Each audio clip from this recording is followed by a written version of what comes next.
Church کی طرف ایک دفعہ پھر جو ہے متوجہ ہوئے، اور اب آہستہ آہستہ اس چرچ نے انتہائی طاقت پکڑ لی ہے۔ یہی وجہ ہے کہ صدر پیوٹن اپنے آپ کو اس وقت قدیم بازنطینی سلطنت اور قدیم بازنطینی چرچ کا ایک بہت بڑا محافظ گردانتے ہیں۔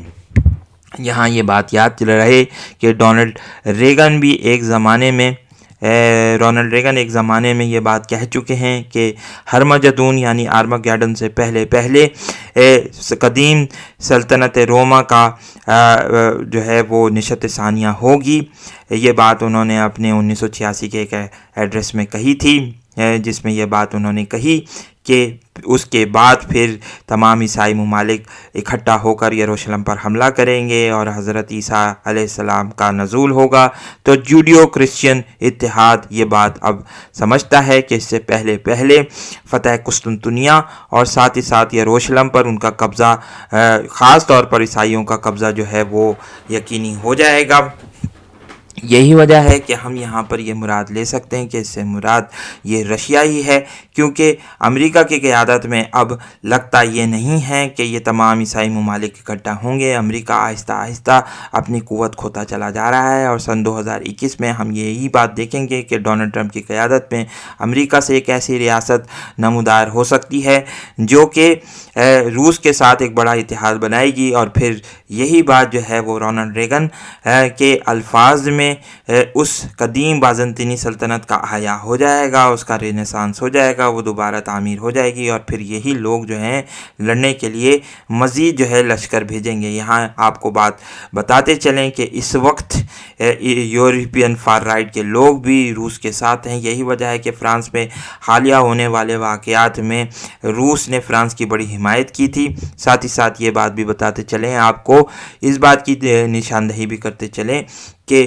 روسی اس وقت جو ہیں وہ سیریا میں اپنے اڈے بنا چکے ہیں، اور ساتھ ہی ساتھ وہ کوشش کر رہے ہیں کہ وہ ان عیسائی ملکوں کو بھی اپنے ساتھ شامل کریں جو ان کے ہم خیال ہیں۔ یہی وجہ ہے کہ بشار الاسد اور دیگر لوگ بھی اس کے ساتھ ایک بڑا الائنس بنا چکے ہیں۔ آرمینیا میں ہمیں جو جنگ اس وقت نظر آئی وہ بھی اسی بات کا شاخسانہ نظر آتی ہے۔ اس قدیم بازنطینی سلطنت کا احیا کرنے کی بھرپور کوششیں کی جا رہی ہیں عیسائی ممالک کی طرف سے۔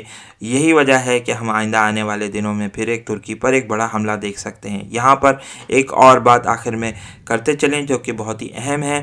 یہاں رسول اللہ صلی اللہ علیہ وسلم نے حضرت امام مہدی علیہ السلام کی قیادت میں فتح قسطنطنیہ ہونے کا پیشن گوئی مسلمانوں کو بتائی ہے۔ اب آخر سوال یہاں پر پیدا ہوتا ہے کہ فتح قسطنطنیہ ہی کیوں؟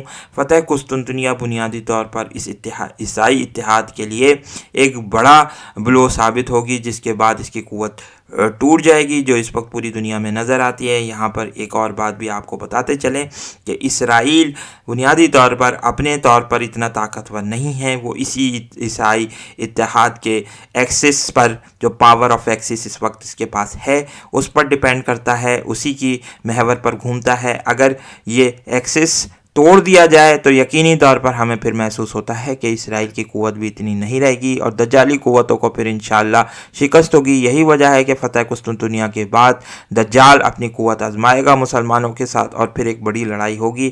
انشاءاللہ ہم آئندہ آنے والے سالوں میں یہ واقعات ظہور پذیر ہوتے ہوئے دیکھیں گے، کیونکہ ہمیں یہ لگتا ہے کہ یہ واقعات اب بہت قریب آ چکے ہیں۔